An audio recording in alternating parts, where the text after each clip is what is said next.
This is USVI News, your Virgin Islands connection.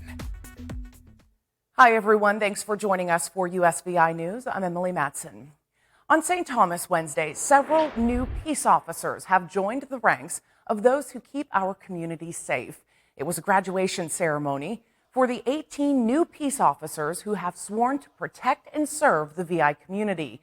The officers will be serving in various departments throughout the territory, including the Virgin Islands Police Department, Internal Affairs, and many more agencies on St. Thomas. They all took the important and honorable oath to protect and serve the St. Thomas community. Many people spoke at Wednesday's graduation ceremony, the keynote speaker, as well as Virgin Islands Governor, and they both had important messages to these 18 new peace officers who graduated the academy. As we transition from Academy Lane to the real world, let us be reminded of your obligation to serve the community in which you live. Public service is often said to be a thankless job.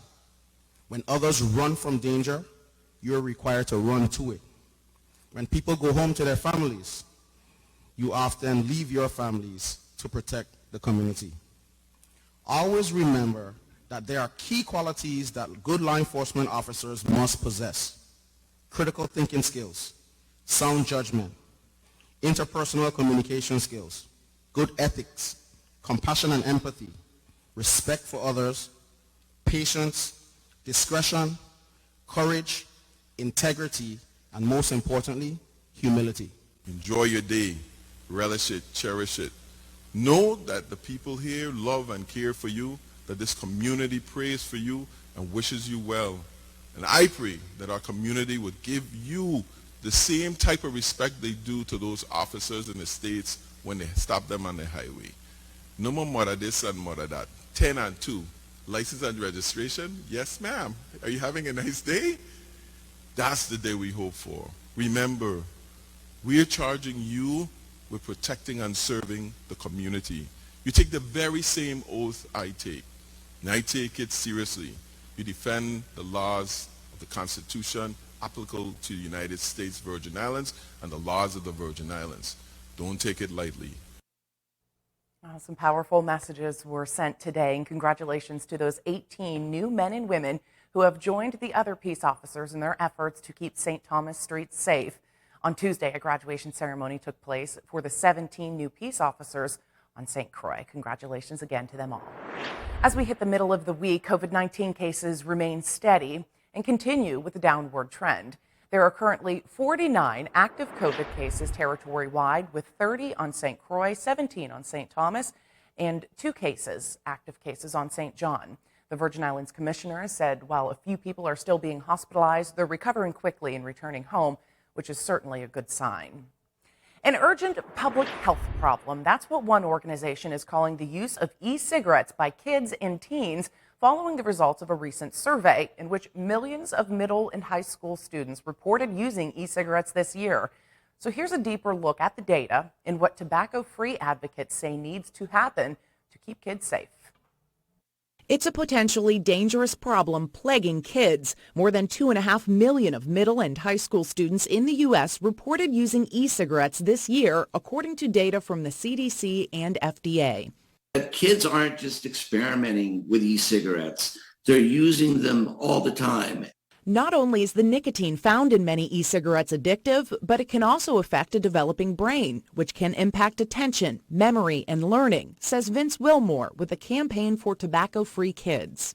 Many of the e-cigarettes on the market right now deliver huge doses of nicotine. Some of them deliver as much nicotine as a pack of 20 cigarettes. According to the 2022 National Youth Tobacco Survey, nearly 85% of current middle and high school users chose flavored products. Fruit was the top preferred flavor, followed by mint, menthol, and candy or other sweet flavors. We need to clear the market of flavored products, but unfortunately, the FDA has missed deadline after deadline to protect our kids. In a statement, the FDA says it's actively working to identify violations and to swiftly seek corrective actions, particularly for products popular among youth.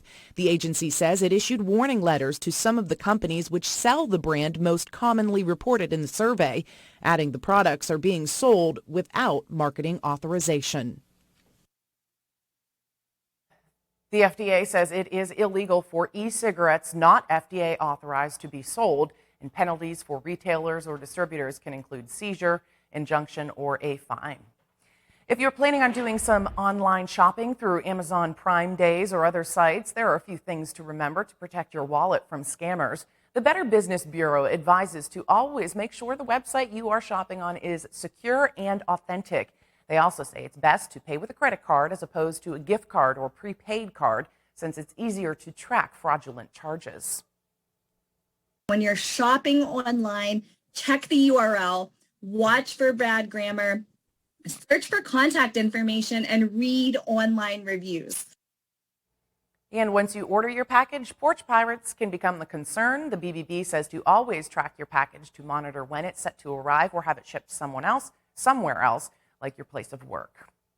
Hurricane Maria and Fiona's impact on Puerto Rico will be felt in the agricultural sector for years to come, as the winds and water that ripped through the island will certainly have lasting effects. One leading business has created an agricultural competition to challenge locals and youth to come up with innovative ways to use the land and resources to create an entrepreneurial partnership to make an impact in Puerto Rico and eventually globally. Our Maricel Rivera reports.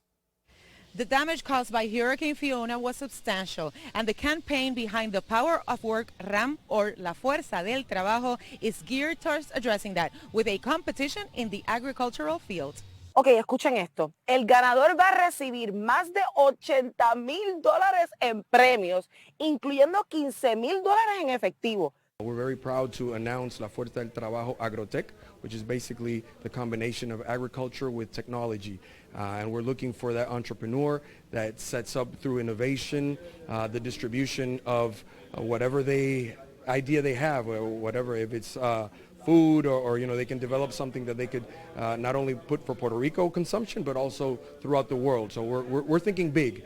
And we're looking for that new star within the agricultural business. Cambiamos la manera o la metodología en la que hacemos agricultura, nuevos implementos para los tractores, la maquinaria en general y también la manera empresarial, ¿no? La perspectiva de cómo eficienciamos y manejamos, estructuramos, diseñamos los modelos de negocio para que funcionen. Ahí se puede innovar de diferentes maneras y estamos aquí para eso. Yeah, the prizes are extraordinary, $80,000 plus, the person can win, and that includes $15,000 cash, includes advertising that we're going to be mentoring with, includes from the Centro Unido de Detallista, also a lot of help with the groups that they have to develop businesses, and obviously with Finca Explora.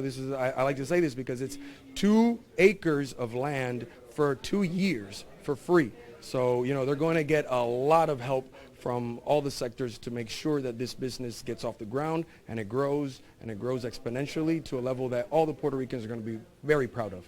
So the idea is that once we develop this business, right, they continue to invest, and if they're doing well, that means everybody within the economy is going to start being impacted, right? So it's good for all businesses, all sectors, for the economy in general, and we want to make sure that we're going to develop these people to be the best they can be and represent us wherever they go. Remember to log on to lafuerzadeltrabajo.com to find out more and to try your hand at getting all of these prizes in your efforts to develop the agriculture in the island.